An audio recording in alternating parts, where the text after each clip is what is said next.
मुझे ये पूछना था कि हम जो मेडिटेशन करते हैं, ये हम ब्रीदिंग पे ध्यान देते हैं और अपने अंतर में अंतरात्मा को देखने का प्रयत्न करते हैं, या अंदर की तरफ जानने का, अंतर्मुखी होने का। और भी संस्थाओं में मेडिटेशन कुछ होता है, जैसे राजयोग में, ब्रह्मा कुमारीज में हम बोले, तो वो भी यही करवाते हैं राजयोग में, इंटरनल मेडिटेशन। पर उनका एक पार्ट होता है जो सेल्फ हीलिंग सेक्शन होता है। तो वो जो सेल्फ हीलिंग सेक्शन होता है, वो एग्जैक्टली क्या होता है, मुझे उसका प्रकार मतलब मुझे पता नहीं है। तो ये जो हम करते हैं, ये सेल्फ हीलिंग नहीं है, या है, या वो कुछ अलग है? मतलब आपको पता है क्या इस बारे में? मतलब मुझे थोड़ा कंफ्यूजन, मतलब जानकारी नहीं है एक्चुअली, कंफ्यूजन तो अलग बात है।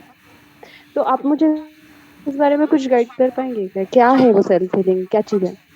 सेल्फ हीलिंग मुझे पता नहीं क्या है। Self okay. हीलिंग ये साइड इफेक्ट है, इतना पक्का है। अच्छा, ओके। बाय कल प्रोडक्ट। ही मैंने एक आर्टिकल पढ़ा था, जर्मनी के किसी यूनिवर्सिटी का रिसर्च है मेडिटेशन के ऊपर। और मुझे अभी वो ठीक से याद नहीं, कुछ प्रोटॉन एमिशन रेट ऐसा कुछ तो बोल रहे थे, कुछ तो है हमारे शरीर में।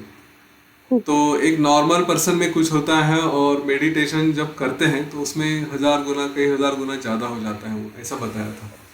एग्जैक्टली मुझे वो क्या क्या था वो सारा याद नहीं, क्योंकि बहुत ही जल्दी मैं पढ़ा था। लेकिन इन शॉर्ट यही है कि मेडिटेशन जब करते हैं तो हमारे शरीर में इतना कुछ होते रहता है जिसको हम नहीं समझ सकते।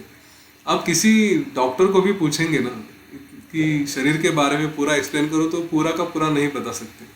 और इसीलिए हमारे यहाँ कार्डियोलॉजिस्ट हैं, इतना सा छोटा सा हार्ट है लेकिन उसके लिए पूरा एक डेडिकेटेड डॉक्टर है, वो भी डीएम, एमडी, डीएम वगैरह करके।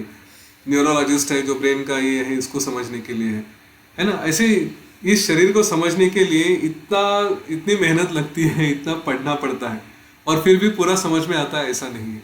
लेकिन तो इसलिए जो मेडिटेशन के परिणाम होते हैं, वो पता नहीं कितने सूक्ष्म स्तर पे जाके क्या क्या करते हैं हमारे अंदर, नहीं बता सकते।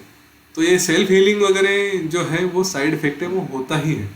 और कुछ लोग उसको थोड़ा स्पेसिफिकली और ज़्यादा ध्यान देके उस तरह से करवाते हैं, और वो हो सकता है। जैसे हमने कभी अपने ही शरीर में ध्यान, मैंने कभी ये बीच में भी अपने मेडिटेशन में बात की थी कि हम ध्यान में बैठे हैं और शरीर में कहीं कुछ हो रहा है तो उसके तरफ ध्यान दे सकते हैं।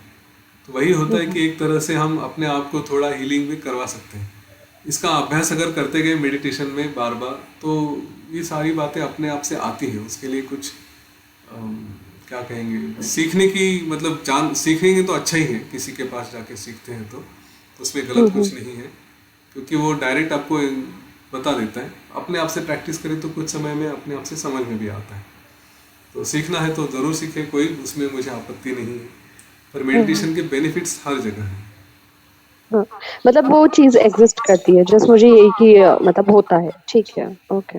इतना, देखिए मैं किसी के बारे में जानता नहीं, लेकिन हाँ हाँ इतना बड़ा इंस्टीट्यूशन है, सब कुछ है, सिखा रहे हैं, कई सालों से कर रहे हैं, तो कुछ तो होगा।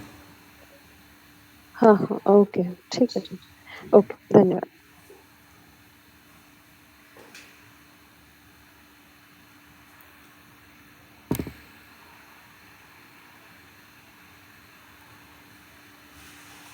ठीक आहे, थांबायचं विद्याधरजी? Yes sir. चला, आणखी एक आवाहन, सगळ्यांनी फोन करतायत आपल्या पुढच्या कोर्ससाठी, लोकांना सांगतायत, प्रयत्न करा जरूर, जितक्या जास्तीत जास्त लोकांना सांगता येईल. आपलं अस्तित्व जेवढा काळ आहे ते थोडंसं का होईना, थोड्या थोड्या थोड्या थोड्या प्रयत्नांनीच, पण सततच्या प्रयत्नांनी त्याला एक चांगलं रूप द्यायचा प्रयत्न करू आपण. ठीक आहे, धन्यवाद. येस जय सर. श्रीराम, जय गुरुदेव. जय श्रीराम.